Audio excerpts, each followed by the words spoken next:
Hey y'all, I got some shit was need to be said. It's more like I'm looking for an answer. So all feedback could be appreciated. So in the movie Sinners, starring Michael B. Jordan, directed by Ryan Coogler, phenomenal film.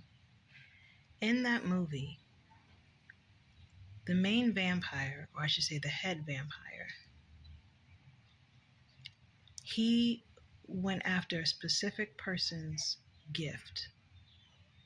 A young black man living in the South, Mississippi Delta in the 1930s, renowned guitar player, excellent musician. The vampire stated he wanted his gifts. He wanted his soul so that he can get his gifts. And the main reason was because he said he felt that his gifts, or taking that young man's gifts, would put him closer, I believe he said, to God, right? And in my mind, I was like, why would a demon want someone else's musical gifts to get close to God, right? And then I thought about it a little bit more, and I always hear stories about angels singing, right, for God, or that the angels are the closest to God. Music, something with music being the closest to God. Correct me if I'm wrong, okay, with that. And so I'm thinking like, okay, so the vampire, the demon, wants these musical gifts to put him closer to God. Because if he gets closer to God, does the demon feel like that'll be an easier way to take God out, to take God down, to destroy God? If you're a demon, if you're Satan, why would you want to get so close to God? Is that why songstress, musicians are highly revered in our society, put on very, very high pedestals, because they're seen as stars, almost like angels, close to God because of their musical abilities?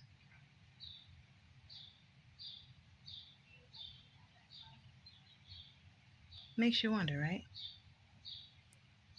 There's a lot of messages in that film, and it's heavily centered around music.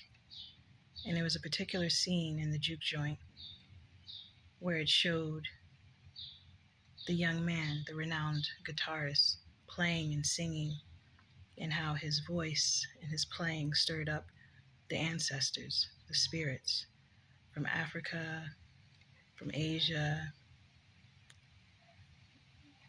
just American Indian culture. It was all like a melting pot of culture, of music. And then it showed even futuristic artists. And it all blended together. Like there were turntables, there were electric guitars, there were drums, it was all like married together in one melting pot. That was an excellent scene. I found myself clapping my hands and stamping my feet. It felt really good to watch that on the screen. It lifted you. Yeah, lifted you. It was interesting. So my question to y'all is, do you think that the demon, he comes for specific musical gifts because he wants to get closer to God as a way of destroying God? Because if the demon is evil, he doesn't mean God any good, right? Can't. It's interesting. Comment, y'all.